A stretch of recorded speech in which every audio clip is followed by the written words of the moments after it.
नमस्कार, आप देख रहे हैं नेक्स्ट 9 न्यूज। मेरा नाम है दीपक गुप्ता। जानकारी देना चाहेंगे उत्तर प्रदेश की राजनीतिक सियासत में अपर्णा यादव के बयानों को लेकर। अपर्णा यादव ने ऐसी कई बार खुली धमकियां सपा पार्टी और तमाम विपक्षी पार्टियों को दी है, जिसमें बीजेपी को बढ़ावा देती नजर आई। ये बात साफ कहती नजर आई कि भारतीय जनता पार्टी आगे आने वाले समय में ऐतिहासिक रिकॉर्ड दर्ज करती नजर आएगी और बीजेपी कई सारे जो पुराने रिकॉर्ड से उनको तोड़ती नजर आएगी। जैसा कि इस बार 2022 के विधानसभा चुनाव के दरमियान हुआ, वो बड़ा रिकॉर्ड तोड़ा जो सरकार ना रिपीट कराने का एक सिलसिला चला आ रहा था। उस सिलसिले को खत्म किया योगी आदित्यनाथ ने। अपर्णा यादव इससे काफी खुश नजर आई। इसके बाद जैसा कि आजमगढ़ में देखा कि आजमगढ़ में पहले विकास का परचम लहराया, उसके बाद आजमगढ़ में जाकर जीत दर्ज करी, तो ये सपा पार्टी के लिए बहुत ज्यादा चौंकाने वाले फैसले थे। वैसे तो आजमगढ़ में चर्चा इस बात की थी कि अपर्णा यादव को खड़ा किया जाएगा कैंडिडेट के रूप में, लेकिन वहां पर उन्हें नहीं उतारा गया। दूसरी तरफ मैनपुरी की अगर बात करें, मैनपुरी में अगर ऐतिहासिक जीत डिंपल यादव ने दर्ज करी, लेकिन इसके बावजूद भी रघुराज सिंह शाक्य ने एक बढ़त बनाई हुई थी। एक समय तक लग रहा था कि वो जीत सकते थे, लेकिन यहां पर फिर भी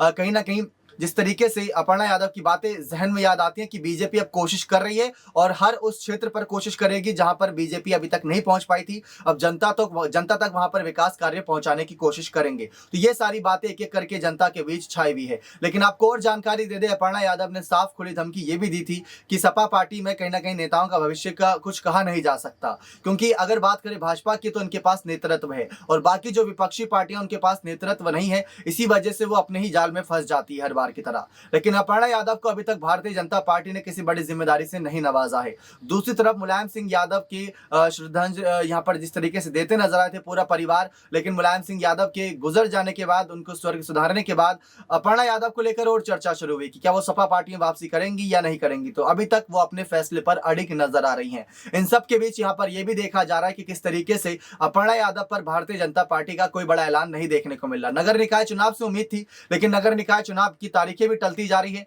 तो उसके साथ साथ जिम्मेदारियों का मामला भी टलता जा रहा है लगातार।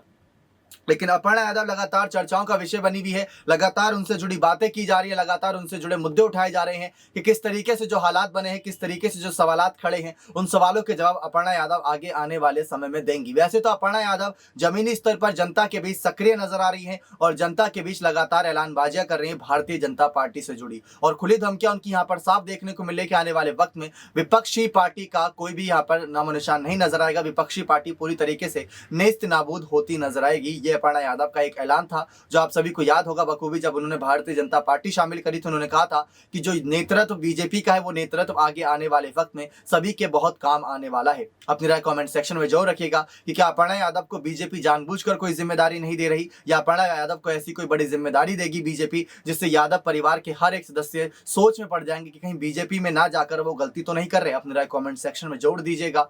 बहुत बहुत धन्यवाद।